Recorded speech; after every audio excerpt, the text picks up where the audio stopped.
What up, you weirdos? Dave here, and I like knives. Here to talk to you today about the Spyderco Tenacious. This is one of Spyderco's value folders, which is wonderful for me that they have that. We have a blade of 8 CR13 MOV with a handle of G10 scales, a blade length of about 3.4 inches, a handle of about 4.5, a width of 1.75, and a this way width of about half an inch. So this dimension here, 1.75 inches, 1 3/4, that's my biggest issue with this knife specifically and Spyderco in general. I've always felt because of their spider hole, which is absolutely fun to play with, but that giant hole necessitates a very wide knife and a lot of exposed blade. So I'm not a fan of that in particular, but I absolutely understand why people love this company. This is my first exposure to Spyderco knives. I've had it about a week. Found it in the glass case at Walmart, and I absolutely could not pass it up.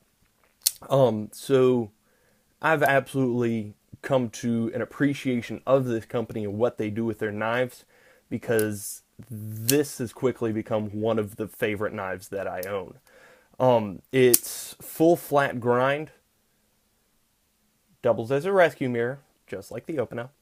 Full flat grind means that it makes for a great slicer. The back of the spine is not very thick, so I use this to prepare my breakfast, and it's great. It has taken over my Rat 1 as my favorite Apple knife. Just because the full flat grind makes for effortless slicing. There's nothing to get in the way. It has a 4-position pocket clip, so tip up, tip down, left or right. But I hate this pocket clip. I understand Spyderco's got to be all fancy dancy and have their own pocket clip, but this is not deep carry. That all sticks out of the pocket. It pokes me in the butt in a way I don't like. So I'm digging through my drawer trying to find other knives that I can switch it with. And interestingly enough, the Kershaw Shuffle has the exact same width on its pocket clip. It's the same, but I took it off and tried it, and the screw holes are too small, so I can't use this clip. As soon as I'm done filming this, I'm going to take the clip off of this no-name Kershaw, which I think has the same width, but it looks like those screws are too small as well, so screw me, I'm out of luck. Somebody tell me how to get a deep carry on this thing. Spyderco, it's 2017. Why can't we have options on these things? Come on, guys. Wonderful. Absolutely. There we go. Beautiful lock. I continuously complain about knives like the Kershaw Clash, where the lock's good, but this area is so thick there's no ramp to help you find it, and the Ontario Rat, where the lock's good, but you can't find it. So that, I can imagine this being torture to try to close with gloves on. At some point I'm going to go back and Dremel both of those.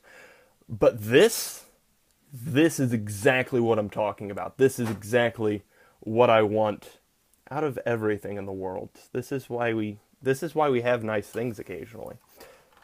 Get the lighting in there, because this needs to be displayed. This needs to be copied and done by everyone. There's a huge, massive cutout right here. There's a decent sized ramp on the lip of the handle, and there's good jimping on the lock. Is that too much to ask for? You can close this with gloves on without thinking about it. Is that too much to ask for? Thank you, Spyderco. Sorry, I care about these things more than I should. It's just frustrating. This is a China-made blade. My one major complaint is, other than the pocket clip, which screw that thing. My one major complaint is, it's not a major complaint. One complaint, period, is that the corners are really, really sharp. On the back here, you got a 90 degree. So, I mean, you can use this on a ferro rod to throw sparks, I suppose. But in here, the cutout on this hole is very sharp. So I recently, right before I got this, trimmed my fingernails. So they were really short. So as I was teaching myself how to do the spider flick thing, I ended up tearing the crap out of the tip of my finger. Just because that was so sharp, and I didn't realize that you have to get your fingernail in there to do the thing. So that hurts because that's so sharp. If that were more rounded or just had an angle cut out with a flat part in the middle, I feel like that would just be better if we could, Spyderco, if we could work on that. Just put a little more machining into your blades. It'd be great. Thank you. The spider hole, as I've said, that's just fun to play with. It takes a while to get good at it, to teach yourself how to do it, but that's quite a bit of fun. You can also open it with your thumb if you, but then you close it on your thumb. Luckily the nail, so you don't cut yourself. Kershaw lists this for $70. I'm not exactly sure how that fits the bill of a value folder, but some people's standards are higher than mine. Knife Center, thankfully, lists it for $42. Amazon as well. Blade HQ for $50. I got this from Wally World in the glass case for $40. And this is $40 well spent. I love this knife. This is my gateway drug into Spyderco. Because of this, I now want to become more familiar with their stuff. Unfortunately, Spyderco doesn't show up very often in my local academy.